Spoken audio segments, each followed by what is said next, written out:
Let's talk social media, shall we? Because I basically cannot help it, but I actually feel that social media is a monumental scourge on society, right? And it wasn't helped my view when I saw today scores of police having to line the streets outside of various retail shops, places such as JD Sports, because absolute pillocks have gone online, places like TikTok and all the rest of it, encouraging people to come together and take part in organised looting. I really feel, Alex, that social media has done more harm to society than good. What's that? And none of the social media channels you have mentioned made those people go and do that. It was their own stupidity and desire to do it that meant they did that. I mean, you can have a knife and fork, but I don't think you're going to stab me. It's not the knife or the fork that meant you stabbed me. It's if you did stab me, it was your own desire to. And these things are tools. And actually, these tools, I think, are extremely useful. I happen to think that social media has a remarkable democratising influence on society. I think it's really good for society to be able to express yourself and to be listened to and heard. Until recently, it may seem strange to say this on a TV channel, the only way people got to communicate, to listen, was sort of top down, was broadcasts from their masters, from their betters, saying you should do this or this is what we think. And there was no real, aside from a letter to the editor or something, opportunity to express yourself back.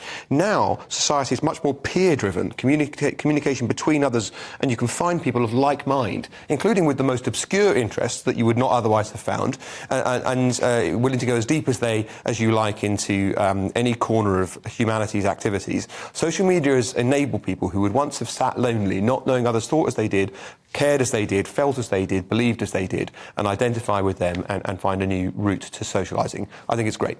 I think it's a cesspit. Aaron, your thoughts? I agree with some of the things Alex said, and I think what's important to note here is that you're not a net native like me, so you can remember the period before the internet, and I think we've got a bit of a unique perspective on this. I think for people who've known nothing else, who've grown up within it, I think it's a bit different.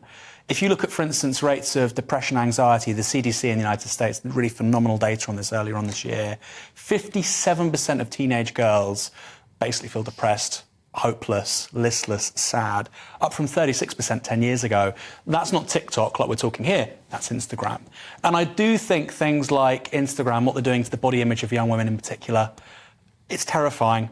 And I think on smartphones, that's slightly diverging from social media. TikTok plays a massive role in that. It does as well, but I think Instagram is kind of, for me, and maybe that shows my age, maybe TikTok's filling in for Instagram, but amongst the age cohorts I'm familiar with, it's terrifying. I see younger kids now, they don't watch films or even shows, they're literally scrolling through YouTube Shorts. What that's doing to their attention span, their capacity to learn. We're raising entire generations now who think addiction is normal. Addiction's good.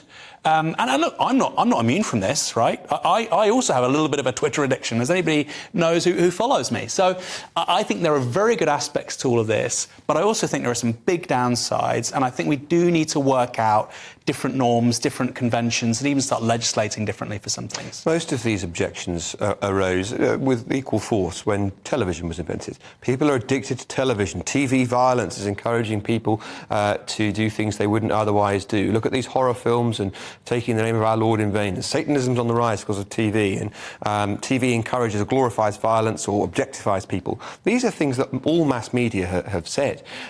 People have said about mass media, rather. I suppose the difference is now people are their own content creators much more, which I think is also quite empowering, and they're also their content selectors much more. It's much better to have the plurality we have with media it is today than have 2, 3, 4 channels dictating all the things that you can absorb or enjoy. I would rather people had the freedom to scroll through videos than only have 3 or 4 state-sanctioned broadcasters, which was the alternative when I was growing up.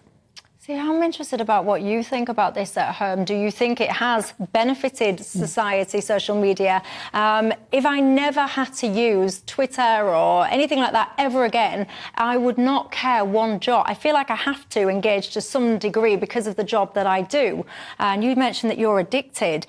For example, on Twitter or X or whatever it's called, I don't think anyone should be allowed to be anonymous. I think there should be no anonymous accounts, and therefore you can operate the way you want. So you can abuse whoever you want if that's your stock in trade, but you've got to be accountable. Yeah. Put your name, put your face, and then see how you behave on social media. So perhaps if you got rid of anonymity, I might like it a little bit more back. People who wanted to express views that were outside their religion's conservative perspective, or their parents' views, or the perspective of their employers, you wouldn't want them to have a voice in the media. Well, there's two different ways you could do that. So, for example, you could still have an authorised account, so you have to say who you are, you have to get validated and verified, and then you can present differently online. So, for example, I don't know, you could identify as a female called Sharon. So Twitter would know. Yes, so Twitter, it would be a verified account. So if you were doing anything illegal, if you were doing harassment or whatever like that, there would be a way that I could hold you accountable, and that would tick both boxes. That sounds really nice. I bear in mind that the Electoral Commission and the Police Service in Northern Ireland have both been hacked and lost consumer data, individuals' data, quite personal material, this week. When Twitter is hacked and it reveals the people who've been hiding behind the reassurance you give, and they're religious bigots who they were trying to avoid, or their parents who disapprove of their life choices, suddenly learn who they are. But I bet the amount of people on social media that are doing what you say versus the amount of people that are abusing it and using it as a tool to harass, bully, and all the rest of it. I bet there's a clear margin. The trouble is, to give some people protection, you need all people to have protection. Their freedom of speech is your freedom of speech. But you can say that about WhatsApp, right? People who are in that exact category, I agree with you, it's a very important point. They're having private communications with people saying things that aren't particularly flattering about their faith or their family or their friends or whoever. That could get hacked. So, like, the idea that anybody, if you write something down, it can get hacked. So I don't think that's quite true. I want to just quickly say as well... We use the word hack loosely because often it's user error, so it's not a sophisticated cyberbot, it's some idiot that's left this. Anyway, I've been told off 3 times in my ear that I have to go to a break, but I'm enjoying the conversation, so I wasn't listening. But I do need to listen. Sorry, I know. No, it's interesting.